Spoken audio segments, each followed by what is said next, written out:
Olá, fantasmas camaradas! Olá, fantasmas camorados! Eu sou o Otávio Gás, esse aqui é o Super 8 e hoje vamos conhecer um pouquinho mais sobre um filme pouco falado que provavelmente não vai chegar nos cinemas aqui no Brasil, mas que vale muito crítica. Belezures? Simbora! Quando um fantasma morre, ele vira o quê? Qual a diferença entre espírito, alma e fantasma? A morte é um fantasma vestido de lençol preto? Tudo isso e muito mais agora. Após um compadre passar desse mundo pro outro mundo, ele permanece no mesmo mundo. A diferença é que agora ele tá coberto por um lençol e ninguém enxerga. Ele stalkeia uma moça pelo tempo que for necessário com uma paciência de Jó. E é isso. Parece pouco, né? Mas será que é mesmo? Enquanto assistia ao filme, me veio à mente como o tempo era importante para ele. Melhor, a Ghost Story era sobre o tempo. Quando eu terminei o filme, eu dei uma olhada no cartaz e eis que me deparo com o slogan It's all about time, ou algo como é tudo questão de tempo. A Ghost Story é um filme independente realizado na Coragem com um orçamento do tamanho de uma pichilinga, cerca de uns 100 mil dólares, e que acompanha uma história intimista para falar sobre a história da humanidade. E se você tiver um cadinzinho de paciência e abrir a sua janela de sensibilidade, vai poder experimentar um ambicioso e eficaz exercício de reflexões sobre a efemeridade da vida. Contando com a razão de aspecto de 4x3, que é aquela mais apertada do que os filmes de hoje em dia, a fotografia serve tanto para dar um toque mais pessoal, fingindo que o filme é sobre uma história restrita, mas utilizando ela apenas como um ponto de partida, como as bordas da tela arredondadas fazem a imagem lembrar fotos de Polaroid, e como qualquer fotografia costuma durar por muito tempo, geralmente até mais tempo do que o objeto fotografado, ou o ser fotografado. Mesmo assim, ela não deixa de ser finita. É admirável ainda a delicadeza como a câmera se move e se mantém por longos períodos, sem apressar, permitindo que a gente observe bem, reflita direitinho, enquanto sente o que está sendo mostrado. O filme olha pra você e diz: paciência, meus jovens padawans e padawoas. Pois é, paciência. Pois se um diretor deixa a câmera filmando por tanto tempo sem cortar, pode parecer chato. Às vezes é chato. Mas pelo menos aqui nesse caso, ele tá querendo dizer algo ou provocar certas sensações com esse ritmo diferenciado, mais lento, contemplativo. Essa melancolia da montagem era o que o filme pedia para transmitir sua mensagem com perfeição. Tá certo que a cena em que a personagem da Rooney Mara devora uma torta passou um pouquinho do ponto na duração, mas é inegável o tanto de informação que é transmitida através de afazeres tão simples e rotineiros. É difícil ver essa cena e não pensar: por quanto tempo ela vai ficar fazendo isso? Como é que ela aguenta comer isso tudo? Essa mulher tem fundo, não? Se você se perguntou isso, não se menospreze. São perguntas relevantes.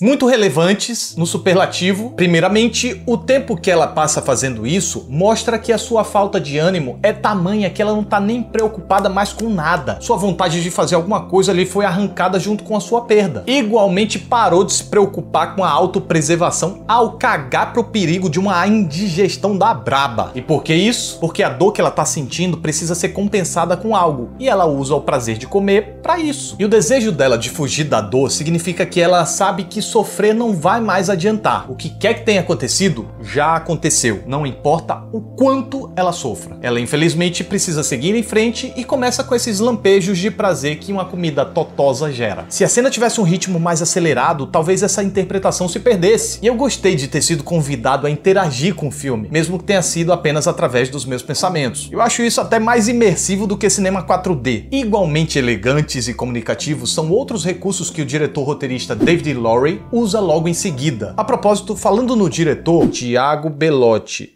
anota o nome desse camarada, mostrando sutilmente a recuperação mental da personagem da Rooney Mara só pela postura de seu comportamento ao sair de casa, ao longo de um plano sequência lindo e bem raro. Aqui cabe uma rápida explicação. Plano sequência não é um plano que se estende por muito tempo, como muita gente confunde. Esse é um plano longo, mas é um plano que emenda duas ou mais cenas sem corte aparente. A grosso modo, para mudar a cena é preciso mudar o espaço ou o tempo. Geralmente os planos sequências apenas percorrem os espaços, de interna para externa, de quarto para sala, de apartamento para escadaria e etc. O plano sequência que atravessa o tempo é muito mais difícil de fazer. Aqui a gente tem um exemplar raríssimo. Aliás, um não, vários. E mais importante, não é por exibicionismo do diretor, mas há uma grande função narrativa para eles. Lembra que eu falei que o filme é sobre o tempo? Pois Zé. Esse recurso não só transmite a passagem de tempo e a efemeridade da vida com impacto, porque te informa, olha só como o tempo passa depressa. Algo que tá ali, daqui a pouco não tá mais. Alguém que tá ali, daqui a pouco não tá mais. Como também ainda revela como a vida aconteceria aos olhos de um ser imortal. E ainda também serve para dar dinamismo. E quando a gente passa a refletir sobre a mensagem do filme, a gente percebe que nenhum dos nossos esforços em vida parece fazer sentido. Algo que é ressaltado num brilhante monólogo que eu até teria estranhado a conveniência como ele surge e a expositividade se ele não tivesse sido introduzido de uma forma tão delicada e pertinente, fechando a cena com uma bela elipse e selando o fato de que até esse discurso existencial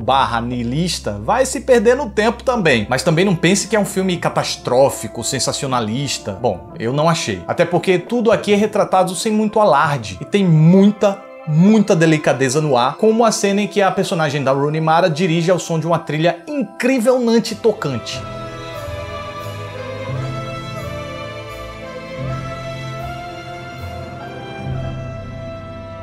É um casamento tão perfeito de uma música com uma cena que até arrepia. E foi essa falta de sensacionalismo da narrativa que me fez entender o visual do fantasma. Uma aparência tão minimalista quanto cartunesca. Mas afinal, por que ele se parece com um penadinho da Turma da Mônica em um filme tão profundo? Bom, primeiro é um visual neutro, leve e mais barato do que colocar um sujeito translúcido. Segundo, não tem face, logo sai do individualismo e atinge o global. O filme não quer falar sobre o fantasma do sujeito, mas sobre um fantasma que poderia ser qualquer um. Terceiro, o fantasminha camarada é um verdadeiro e literal stalker. Se fosse feito por um ator sem falar nada, além de meio esquisito, estranho, ainda poderia parecer ameaçador. E não é essa a mensagem que o filme quer passar. Quarto, a gente não demora a acostumar e se houver algum estranhamento, ele logo vai embora. O longa apresenta algumas questõezinhas que alguns podem reclamar, como a reação tranquila demais da família latina lá a um certo evento, ou ainda a dificuldade extrema do fantasma em retirar o papelzinho da parede. Mas implicar com isso seria uma chatice sem tamanho, isso nem chega perto de tirar o brilho do filme. A Ghost Story é um projeto tocante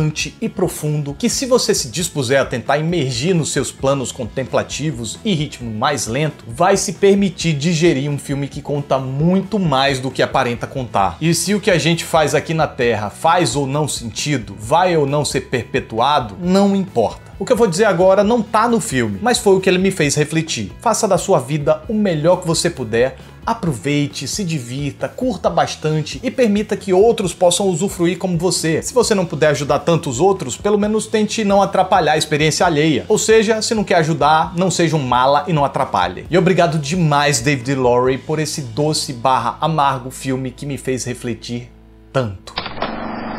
Estamos vindo numa onda de filmes reflexivos, filosóficos e bons. E quem decidiu essa pauta de hoje foram vocês que escolheram lá no Twitter. Quer dizer, uma parte de vocês. Mas se você ainda não tá me seguindo, me segue lá, porque eu tô sempre fazendo enquetes, tô sempre falando, comunicando as coisas, as novidades daqui, então me segue lá, tá? Os links das minhas redes sociais estão aqui na descrição. Galera, é muito importante que você comunique ao YouTube que você tem interesse nesse canal. Como? Sempre dando like, comentando, compartilhando. Isso facilita com que você receba as notificações quando o vídeo for lançado. Outra coisa também, sempre dê uma olhadinha na aba inscrições e aí você vai ver lá quando eu lanço. Eu geralmente lanço quinta e domingo, beleza?